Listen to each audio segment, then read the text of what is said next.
नमस्कार, आप देख रहे हैं युग करवट न्यूज और आपके साथ मैं हूं शोभा भारती। पेश है आज का हमारा न्यूज बुलेटिन। आइए नजर डालते हैं आज की हेडलाइंस पर।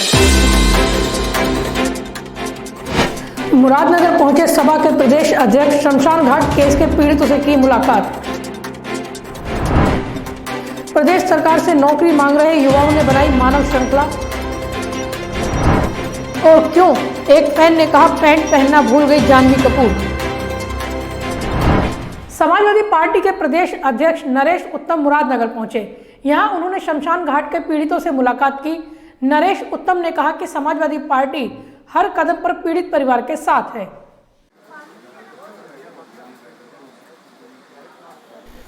मुरादनगर के शमशान घाट मामले को कोई भूला नहीं है। समाजवादी पार्टी भी इस मामले पर मुखर है। शमशान घाट की छत गिरने से अनेक लोग दब गए थे। यहां तकरीबन 2 दर्जन लोगों की मौत हुई थी।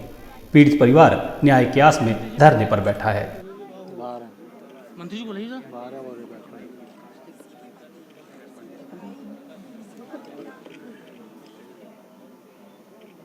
समाजवादी पार्टी के प्रदेश अध्यक्ष नरेश उत्तम पटेल भी धरना स्थल पर पहुंचे। यहां उन्होंने पीड़ित परिवार से मुलाकात कर हर तरह से साथ देने का आश्वासन दिया। समाजवादी पार्टी के हमारे सारे नेताओं ने अवगत कराया कि हमारी माताएं बहनें भूखी बैठी हुई हैं, धरना दे रही हैं। जो सरकार ने वादा किया था, जो उनकी सुविधा के लिए सरकार ने वादा किया, तो वो वादा नहीं पूरा कर रहे हैं। इसी बात को लेकर ही हमारी माताएं बहनें बैठी हैं। हम सरकार से कहेंगे आपने जो वादा किया है वो वादा निभाओ और इनकी धरना हटाओ और इनको धरने पर आकर के बात करो, बात करके इनकी समस्याओं को सॉल्व करो। यही हमारी मांग है। पीड़ित परिवार चाहता है कि प्रशासन अपने सभी आश्वासन पूरा करे। सत्तारूढ़ दल और प्रशासन से इन्हें कोई सहायता नहीं मिल रही है। समाजवादी पार्टी के कार्यकर्ता लगातार इनकी आवाज उठा रहे हैं। ब्यूरो रिपोर्ट, युग करवट। दिल्ली में तीसरा हेल्थ टेक इनोवेशन कॉन्क्लेव शुरू हुआ, जिसमें गाजियाबाद के कौशाम्बी अस्पताल की निदेशक उपासना अरोड़ा शामिल हुई। उन्होंने हेल्थ इंफ्रा को विकसित करने पर जोर दिया। कौशाम्बी स्थित यशोदा सुपर स्पेशलिटी अस्पताल की निदेशक उपासना अरोड़ा ने कहा, स्वास्थ्य सेवाओं में तकनीक और इलेक्ट्रॉनिक विकास के लिए ग्रामीण स्तर या प्राथमिक स्वास्थ्य केंद्र और सामुदायिक स्वास्थ्य केंद्रों में सुधार की जरूरत है। ग्रामीण क्षेत्रों में स्वास्थ्य का इंफ्रास्ट्रक्चर विकसित करना होगा। दिल्ली में आयोजित तीसरे हेल्थ टेक इनोवेशन कॉन्क्लेव को संबोधित करते हुए उपासना अरोड़ा ने कहा कि कोविड की दूसरी लहर के दौरान ग्रामीण या अर्ध शहरी स्तर पर कोविड-19 RT-PCR परीक्षण प्रयोगशालाएं उपलब्ध नहीं थी, इसलिए शहर के अस्पतालों पर बोझ बढ़ रहा था। रोगियों को भी लंबी दूरी की यात्रा करने की वजह से नुकसान उठाना पड़ा।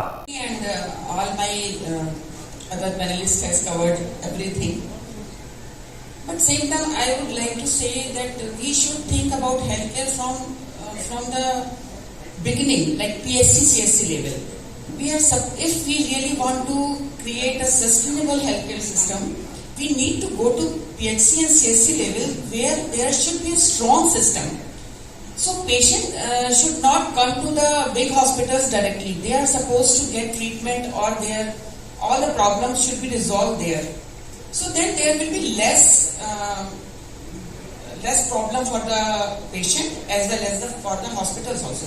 Because as you can see in this pandemic, people were coming for RT-PCR test to tertiary care hospitals. So if we can create such kind of facility to small places, to all villages, everybody got affected with this corona. उन्होंने कहा कि स्वास्थ्य राष्ट्र की संपत्ति है।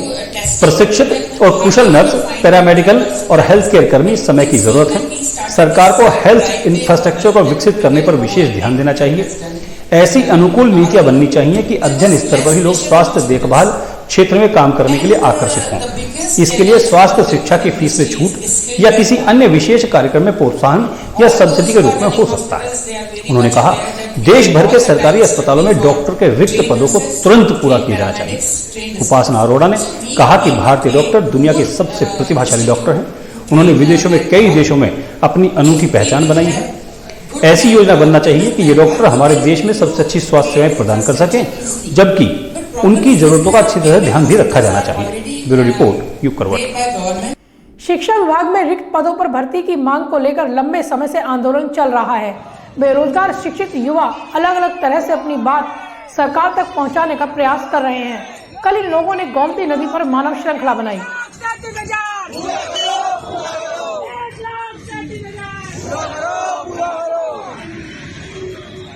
करो 1,33,000 पूरा करो विवेक भाई बताएं नहीं एक मिनट। फिल्म अभिनेत्री जानवी कपूर जमकर ट्रोल की जा रही है। जानवी बहुत छोटी ड्रेस पहनकर घर से निकली। उन्हें इस तरह से देखकर उनके फैन भड़क गए। लोगों ने यहां तक लिखा कि जानवी अपनी पैंट पहनना ही भूल गई। जानवी कपूर अपने जमाने की मशहूर फिल्म अभिनेत्री श्रीदेवी की बेटी हैं। इन्हें चर्चा में रहना बहुत पसंद है। अधिकतर जानवी अपनी ड्रेस को लेकर चर्चा में रहती हैं। उनके फैन भी उन्हें हर तरह की ड्रेस में पसंद करते हैं, मगर इस बार फैन उनको ट्रोल कर रहे हैं। कारण उनकी हद से ज्यादा छोटी ड्रेस है। जानवी ने काले रंग की ड्रेस पहनी जो बहुत छोटी थी। गाड़ी में बैठते समय जानवी पेपराजी के कैमरे में कैद हो गई। जैसे ही यह वीडियो वायरल हुई, लोगों के कमेंट आने शुरू हो गए। किसी ने लिखा कि जानवी को अपना वार्डरोब बदलने की जरूरत है। एक फैन ने तो यहां तक लिख दिया कि शायद जानवी अपनी पैंट पहनना भूल गई हैं। वैसे भी बॉलीवुड में फिल्म अभिनेत्रियां अपने कपड़ों को लेकर अक्सर चर्चा में रहती हैं। शायद यह उनका एक पब्लिसिटी स्टंट है। ब्यूरो रिपोर्ट, युग करवट। किसानों की शहादत को लेकर कांग्रेस नेता राहुल गांधी ने केंद्र सरकार पर प्रहार किया है। उन्होंने कहा है कि केंद्र सरकार पर न तो कोविड से हुई मौतों का आंकड़ा है और न ही किसान आंदोलन का। यहां तक कि किसानों के लिए मौन व्रत तक नहीं रखा गया। पॉइंट यह है कि कोरोना में कितने लोग मरे सरकार को कोई रिकॉर्ड नहीं। कितने किसानों की मृत्यु हुई सरकार को कोई रिकॉर्ड नहीं। और कारण यह है कि आप थोड़ा सा कॉम्पेंसेशन, मतलब लाखों करोड़ रुपए की बात नहीं हो रही है, थोड़ा सा कॉम्पेंसेशन इन लोगों को नहीं देना चाहते हो। जब ये शहीद हुए पार्लियामेंट में आपने इनको 2 मिनट की मौन व्रत नहीं दी। तो ये मैं यहां कहना चाहता था कि एक्चुअली ये गलत है। सरकार के पास रिकॉर्ड है और अगर वो चाहते हैं तो ये हमारी लिस्ट ले लें और ये 700 लोगों को कॉम्पेंसेशन दे दें। कोरोना का नया वेरिएंट अपना प्रभाव दिखाने लगा है। ओमिक्रॉन की दहशत कई देशों में है। भारत में भी इसके लक्षण दिखने लगे हैं। गाजियाबाद में स्वास्थ्य विभाग ने घर घर सर्वे शुरू कर दिया है। कोरोना के नए वेरिएंट ओमिक्रॉन की दहशत अब लोगों में दिखाई देने लगी है। आलम यह है कि बुखार के हल्के फुल्के लक्षण वाले मरीज भी इलाज के लिए सरकारी अस्पताल पहुंच रहे हैं। सुबह से मरीजों की लंबी लंबी लाइनें सरकारी अस्पताल में लगनी शुरू हो जाती हैं। 60% मरीज बुखार, खांसी, जुकाम, गले की खराश से संबंधित समस्या से जूझ रहे हैं। ऐसे में इस तरह के मरीजों को लेकर शासन ने भी एहतियात बरतने की गाइडलाइन जारी की है ताकि समय रहते संक्रमण के फैलाव को रोका जा सके। अस्पतालों में बढ़ती भीड़ ने स्वास्थ्य विभाग की मुश्किलों को बढ़ा दिया है। कोरोना की जांच भी बढ़ा दी गई है। वैक्सीन लगवाने के लिए स्वास्थ्य विभाग द्वारा लगातार अपील करने के बाद भी लोगों में इसका असर कम देखने को मिल रहा है। वैक्सीनेशन सेंटर पर लोगों की अधिक भीड़ नहीं है, जबकि जिले में अभी भी काफ़ी संख्या में लोग वैक्सीन की पहली डोज लेने से भी रह गए हैं। वहीं वैक्सीन की दूसरी डोज भी बड़ी संख्या में लोगों को लगनी बाकी है। ऐसे में विभाग ने अब लोगों का सर्वे कराने के लिए अभियान शुरू किया है ताकि वैक्सीनेशन अधिक से अधिक कराया जा सके, जिससे लोगों को संक्रमण से बचाया जा सके। सरकारी अस्पतालों की इस भीड़ से संक्रमण फैलने का खतरा भी बन गया है। लोगों से यही अपील की जा रही है कि वे सोशल डिस्टेंस के नियम का पालन करें और मास्क अवश्य पहनें। यदि सरकारी अस्पताल विभागों में थर्मल स्कैनिंग शुरू की गई है ताकि समय रहते मरीजों को चिन्हित किया जा सके, ताकि अन्य लोगों को बचाया जा सके। बीते 24 घंटे में गाजियाबाद में कोरोना संक्रमण का कोई नया मामला सामने नहीं आया है। यह बड़ी राहत की बात है। जिले में 3 एक्टिव मरीज हैं। इनका इलाज भी होम आइसोलेशन में चल रहा है। ब्यूरो रिपोर्ट, युग करवट। हर महीने के पहले शनिवार को संपूर्ण समाधान दिवस मनाया जाता है। आज भी नेहरू नगर के सामुदायिक केंद्र में अधिकारियों ने समस्याएं सुनी। कई समस्याओं का मौके पर ही समाधान किया गया। महीने के पहले शनिवार को डीएम आर.के. सिंह ने नेहरू नगर स्थित सामुदायिक केंद्र में आयोजित संपूर्ण समाधान दिवस में फरियादियों की शिकायतें सुनी। इस दौरान फरियादियों ने अपनी शिकायत डीएम के समक्ष रखी। तहसील दिवस के समाधान दिवस में शिकायतें सुनने के बाद कई का मौके पर ही निस्तारण किया गया। वहीं कई शिकायतों को संबंधित विभागों को भेज दिया गया। डीएम ने विभागीय अधिकारियों को निर्देश दिए हैं कि वह 1 सप्ताह के अंदर समाधान दिवस में आई शिकायतों का निस्तारण कर उन्हें अवगत कराएं। डीएम आर के सिंह के सदर में मौजूद रहने के चलते बड़ी संख्या में फरियादी पहुंचे। इस दौरान एसडीएम सदर विनय कुमार सहित अन्य विभागों के प्रभारी अधिकारी मौजूद रहे। शॉर्ट हो तो लगा देना। ब्यूरो रिपोर्ट, करवट। बदमाशों का कहर नूर नगर के प्राथमिक स्कूल पर टूट रहा है। यहाँ 15 दिन में कई घटनाएं हो चुकी हैं। बदमाशों ने स्कूल के कंप्यूटर और एलईडी टीवी भी तोड़ डाले। नंदग्राम थाना क्षेत्र अंतर्गत नूर नगर में स्थित कंपोजिट प्राथमिक विद्यालय को निशाना बनाते हुए बेखौफ बदमाशों ने पहले तो इमारत की दीवार तोड़ी, फिर कमरे में रखे कंप्यूटर, मॉनिटर, एलईडी टीवी और अन्य कीमती सामान क्षतिग्रस्त कर दिया। और मैं बताऊं इस विद्यालय के बारे में, विद्यालय अब से 4 साल पहले इसकी हालत बहुत दयनीय थी। लगभग 60-70 इसमें विद्यार्थी जो है पढ़ा करते थे, लेकिन आज यहाँ 500-550 की संख्या है। बड़ा स्मार्ट स्कूल है और बड़े अच्छी पढ़ाई भी हमारे यहाँ के जो अध्यापक हैं वो कर रहे हैं। लेकिन मुझे लगता है कि कोई असामान्य तत्व सुंदर स्कूल होना और अच्छी पढ़ाई से शायद लग रहा है व्यतीत हैं और उन्होंने जो है इस तरह की घटना को अंजाम दिया। मैं आप लोगों के माध्यम से पुलिस अधिकारियों और प्रशासन से मांग करता हूँ, इस विद्यालय में जो घटना हुई है, इन जो घटना करने वालों को जो है पकड़ के जो है इनके खिलाफ कठोर से कठोर कार्रवाई हो और विद्यालय की जो सुरक्षा की व्यवस्था जो है आगे के लिए, भविष्य के लिए ऐसी घटना की पुनरावृत्ति ना हो, उसकी जो सुनिश्चित की जाए। पुलिस को दी गई तहरीर में स्कूल के प्रधानाचार्य ने बताया कि बदमाशों ने दीवार तोड़ने के बाद कमरों में लगे ताले तोड़ दिए। उन्होंने बताया कि उनके विद्यालय में इस प्रकार की वारदात 15 दिन के अंदर तीसरी बार हुई है। तो पिछले 15 दिनों में यहाँ तीसरी घटनाएं हैं और आज सुबह भी जब 4 तारीख को यहाँ विद्यालय खुला नियत समय पे, तो ऊपर कुंभल करके हमारा एक स्मार्ट क्लास बनवाई गई थी जिसमें पार्षद जी, विधायक जी और कई एनजीओ ने काम करा था। तो पूरे सारे कंप्यूटर लैब तोड़ दी गई है, विभाग द्वारा दिए गए टीवी और मॉनिटर वगैरह सारे तोड़ दी गई है। ये रैना जी द्वारा, सुरेश रैना जी द्वारा जो यहाँ पे स्मार्ट क्लास बनाई गई थी, जो पूरे ज़िले में ऐसी स्मार्ट क्लास कहीं नहीं होगी, उसको सब क्षतिग्रस्त करके एक एक चीज़ यहाँ तोड़ के गए हैं हमारे यहाँ। और पिछले दिनों भी बच्चों के पानी पीने की टंकियाँ तक, सबमर्सिबल तक और यहाँ तक के टोटियाँ, बिजली की फिटिंग, रोज़ जब हम विद्यालय खोलते हैं तो ये नुकसान होता है, जिसकी सूचना हर बार अपने विभाग को दी जाती है और पुलिस विभाग को दी जाती है, परंतु आज तक कोई कार्रवाई नहीं है। थाना प्रभारी टीलामोड़ अमित कुमार सिंह का कहना है कि दी गई तहरीर के आधार पर रिपोर्ट दर्ज कर बदमाशों की गिरफ्तारी के प्रयास शुरू कर दिए गए हैं। ब्यूरो रिपोर्ट, करवट। सुपारी लेकर हत्या करने जा रहे बदमाश पुलिस के साथ मुठभेड़ का शिकार हो गए। मुठभेड़ भोजपुर थाना क्षेत्र में हुई, इसमें 2 बदमाश घायल हो गए। आज मुखबिर के माध्यम से एक सूचना प्राप्त हुई थी कि कुछ लोग एक व्यक्ति से यहाँ पर मिलने वाले हैं और किसी प्रतिष्ठित व्यक्ति की सुपारी देकर उसको मारना चाहते हैं। तो इस पर हमारी टीमें लगातार उन लोगों को चिन्हित करके उनको ढूंढने का प्रयास कर रही थी।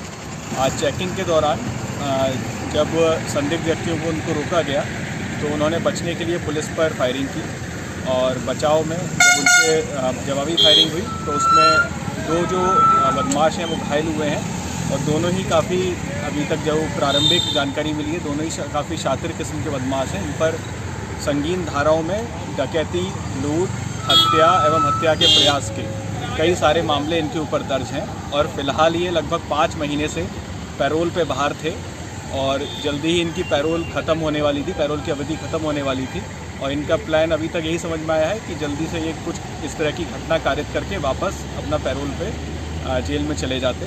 अभी इनसे और पूछताछ की जा रही है कि कौन लोग थे जिनके कहने पर ये लोग आए थे। उन सभी लोगों को भी हम जल्दी ही गिरफ्तार करेंगे और उनके विरुद्ध भी हम कठोर कार्रवाई करेंगे। गाजियाबाद के नंदग्राम में मरियम नगर कॉलोनी है। प्रशासन ने कॉलोनी को अवैध बताते हुए नोटिस चस्पा कर दिए। घर खाली करने से डरे लोग जिला मुख्यालय पहुंचे। ये लोग मरियम नगर में पिछले 25 वर्ष से रह रहे हैं।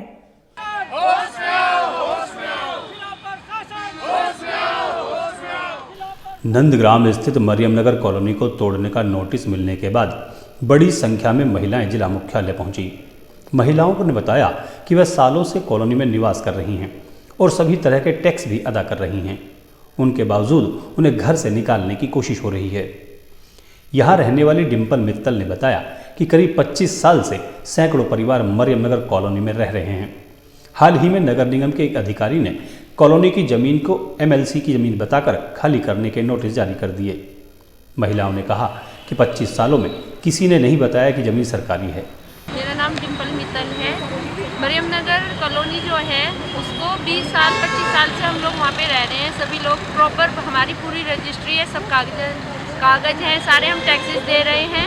उसके बाद 2-4 महीने पहले कुछ लोग आके कहते हैं कि आपकी प्रॉपर्टी जो है LMC में है, जिसके अभी हमारे पास लिखित में नोटिस नहीं है, लेकिन यहाँ पे मतलब उसमें आ गए हैं। और इन्होंने यहाँ पे जैसे उसके बाद तारीख के तारीख अपने आप ही लगा रहे हैं और कह रहे हैं कि हमने आपको नोटिस दे दिए, जबकि ये लोग हमको नोटिस भी नहीं देके आए।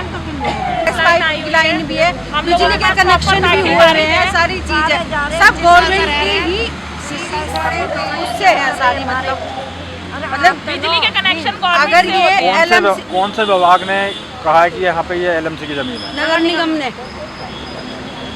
नगर निगम के कुछ लोग आए थे, उन्होंने पूरी नाप तोल सब करी। उसके बाद जो उन्होंने कह दिया कि कहीं LMC में है तुम्हारे मकान वाले पटवारी थे, सबके नोटिस आएंगे।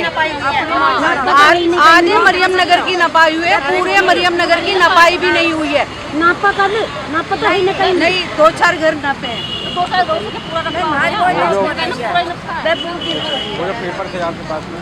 स्थानीय लोगों ने बताया कि उनके पास उनके आवास से संबंधित रजिस्ट्री, दाखिल खारिज आदि तमाम दस्तावेज मौजूद हैं। इसके बाद भी उनकी ज़मीन को सरकारी बताया जा रहा है। महिलाओं ने DM से गुहार लगाई कि इस मामले का निस्तारण कर नोटिस वापस लिए जाएं। ब्यूरो रिपोर्ट, युग करवट। तो फिलहाल आज के लिए इतना ही। गाजियाबाद और आसपास की खबरों के लिए देखते रहिए युग करवट और विस्तार से खबरों को जानने के लिए पढ़िए युग करवट न्यूज़पेपर। सब्सक्राइब कीजिए युग करवट। नमस्कार।